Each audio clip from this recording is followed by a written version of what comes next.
NEET 2025 शायद आपका वो आखिरी मौका है कि नीट की एग्जाम जिस तरीके से चली आ रही है वैसे ही पैटर्न में वही तरीके से वही लेवल पे आपको देने मिले, क्योंकि अब नीट की एग्जाम के बदलने के बहुत सारे चांसेस है। अब आप बोलोगे सर फिर 2025 में ही सब कुछ बदल क्यों नहीं गया?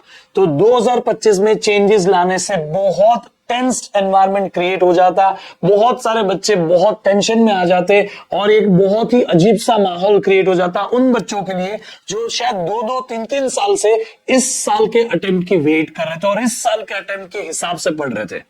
तो इसीलिए एब्रप्ट चेंजेस लाने ऑलमोस्ट इम्पॉसिबल थे, लेकिन अब आगे के साल में कई सारे चेंजेस आ सकते हैं और ये आप लोगों को ना, मैं देखो यहां पे बता रहा हूं, ये reformation of national common entrance testing in India, ये राधाकृष्णन कमेटी ने पूरा रिपोर्ट बनाया। आप देखोगे ये बहुत बड़ा रिपोर्ट है, 184 पेजेस का रिपोर्ट है। इन सारे कमेटी मेंबर ने एक डिटेल रिपोर्ट बनाया है। इसकी इंडेक्स भी आप यहां पे देखोगे तो आपको समझेगा। इसमें ना उन्होंने पूरे रिफॉर्म्स भी यहां पे लिखे हुए, शायद आपको ये कई लोगों ने बताया भी होगा।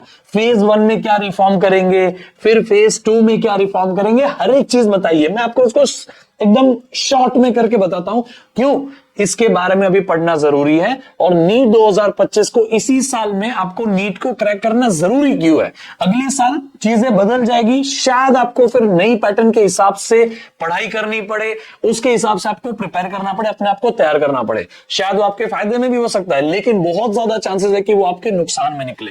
मैं आपको बताता हूं ऐसा क्यों मैं कह रहा हूं। नीट 2024 में जो पूरी कंट्रोवर्सी हुई उसमें बहुत क्लियर हो गया कि नीट की एग्जाम में बच्चों के साथ बहुत अनफेयर होता है। गवर्नमेंट कॉलेजेस में सीट्स बहुत कम है और प्राइवेट कॉलेजेस में फीस बहुत ज्यादा है और नंबर ऑफ स्टूडेंट्स जो नीट देते हैं वो भी बहुत ज्यादा है और बहुत सारे student, almost 50% of the students are NEET repeaters, जो सेकेंड टाइम नीट का अटेम्प्ट दे रहे हैं वैसे बच्चे होते हैं। देखो गलत नहीं है उसमें, लेकिन अभी ये बात आपको समझनी बहुत जरूरी है कि इसी सारी चीजों की वजह से और कुछ एनटीए की गड़बड़ी की वजह से, let it be paper leak हुआ, छोटे स्केल पे हुआ, बड़े स्केल पे हुआ, जो भी है, सुप्रीम कोर्ट ने उनका ऑर्डर सुना दिया है कि नीट वापस तो नहीं हुई है ना। उसके बाद में हमें क्या समझ में मिलता है, बहुत सारी फटकार लगाई थी एनटीए को, मिनिस्ट्री ऑफ एजुकेशन को बहुत सारी फटकार लगाई थी सुप्रीम कोर्ट ने और उसके बाद ये बहुत हाई लेवल कमेटी बनी, उन्होंने अपने सजेशन दिए।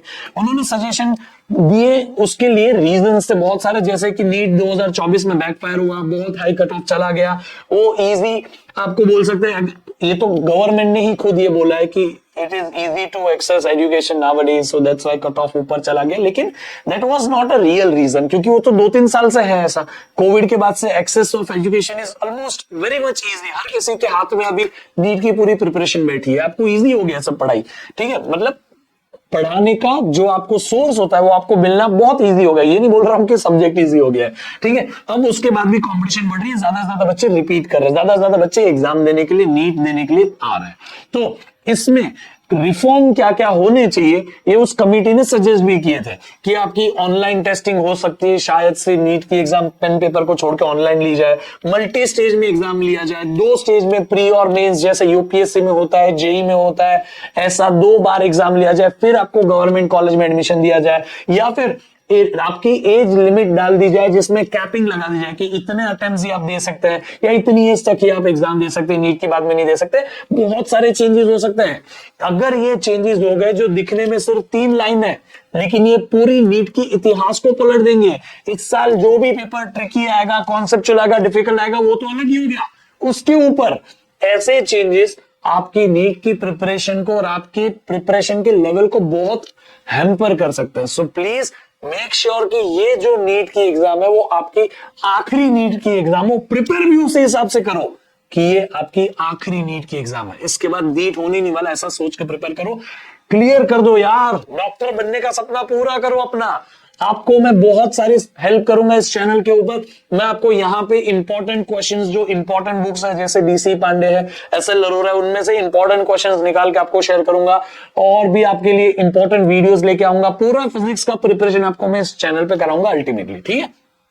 तो आपको नीट फिजिक्स की टेंशन लेने की जरूरत नहीं है, मैं आपको कॉन्सेप्ट्स के साथ ही सब सिखाऊंगा।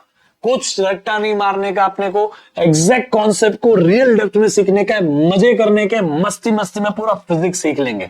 टेंशन लेने का तू। अपन फिजिक्स की प्रिपरेशन इस चैनल पे शुरू करने वाले हैं। जितना आप ज्यादा सपोर्ट करोगे, ज्यादा ज्यादा बच्चों तक बात फैलाओगे, उतने ज्यादा नीट के बच्चे ये चैनल पे आएंगे, उतना हमें थोड़ा सपोर्ट मिलेगा। और मैं जितनी ही जल्दी आप सभी के लिए नीट के इंपॉर्टेंट क्लासेस लेने शुरू कर दूंगा। आपको किस प्रकार के क्लासेस चाहिए मुझसे, पीवाईक्यू, वन शॉट, ये वो जो भी है, कमेंट बॉक्स में बताओ। और प्लीज इस वीडियो को ज्यादा ज्यादा अपने फ्रेंड्स तक, नीट के ग्रुप में हर जगह शेयर करो, ताकि इस चैनल को सपोर्ट मिले और ये चैनल ग्रो कर पाए, और साथ में मैं आपको ज्यादा से ज्यादा हेल्प कर पाऊं आपके नीट के एग्जाम में। ठीक है, सो प्लीज कमेंट करके जरूर जाइएगा, और नीट 2025 जरूर कमेंट करेगा आप नीट 2025 में मुझसे क्या हेल्प चाहते हो। ठीक है, bye, see you, take care. You can stay connected with me on Telegram, Instagram and Snapchat. बाकी मिलते हैं, bye, see you, take care.